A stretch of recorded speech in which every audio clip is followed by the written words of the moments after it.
from the couch that when I'd sit back down at night to unwind, I'd break into a cold sweat. Working relentlessly from home crossed my wires. My mind and body were unable to understand why I was both at the office and mainlining Netflix. I was absolutely convinced the move would hurt my career. I'd be isolated, invisible to superiors, and overlooked for assignments. I worried I was becoming untethered from my work, that I'd lost those spontaneous encounters and conversations that sparked new ideas. So I worked obsessively, with my bosses reaping the rewards even if they didn't know it. Work on weekends? Why not? After all, I was already at the office. No commute didn't mean free time in the mornings and evenings. It meant rolling out of bed and grabbing the phone and punching the clock. I was writing more than ever, but I started burning out every few weeks, desperate for any activity that would help demarcate work from leisure. Something had to change. In order to make working from home sustainable years before the pandemic hit, we had to figure out a way to cultivate a rich home life and then fit our jobs into that space, not the other way around.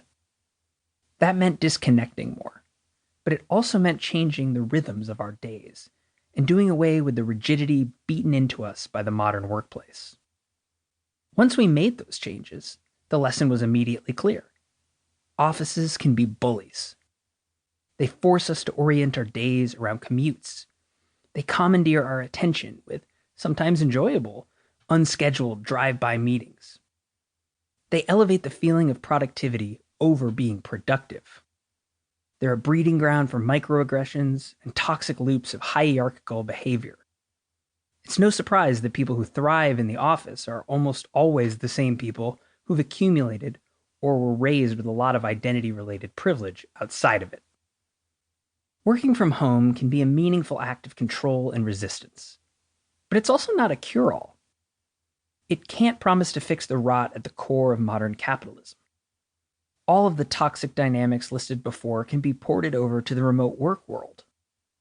This is especially true if you or your company conceives of working from home as everything that used to happen in the office, only now you're the one paying rent and utilities. The goal of this book, then, is to think through how we can liberate ourselves from the most toxic, alienating, and frustrating aspects of office work.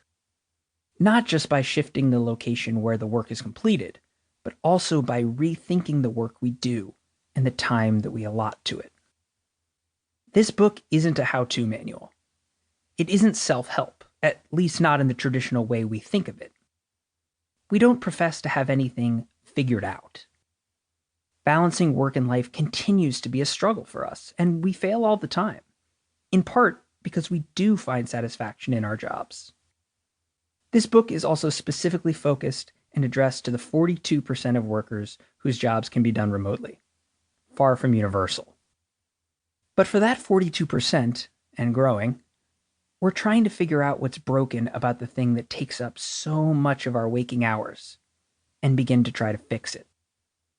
Which is why we think of this book as more of a roadmap. It'll show you how we got to our current broken relationship with work and the routes we can take from here.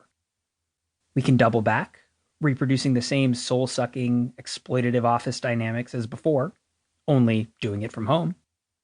Individuals can forge their own path off the main road, as they have for years, struggling to maintain balance in the face of corporate norms. Those with the confidence and privilege to go remote on their terms will reap the benefits, while others will become second-class office citizens. Or we can take a third route, in which the workday itself and the expectations of workers are reconceptualized. That doesn't just mean implementing Zoom happy hours or making a company-wide announcement that it's okay if your kids pop into the conference call to ask for a snack. That's the sort of incrementalism that fixes nothing and exhausts everyone. Reconceptualization means having honest conversations about how much people are working and how they think they could work better, not longer. Not by taking on more projects or being better delegators or having more meetings. Not by creating more value for their employer at the expense of their mental and physical health. Instead, it means acknowledging that better work is, in fact, oftentimes less.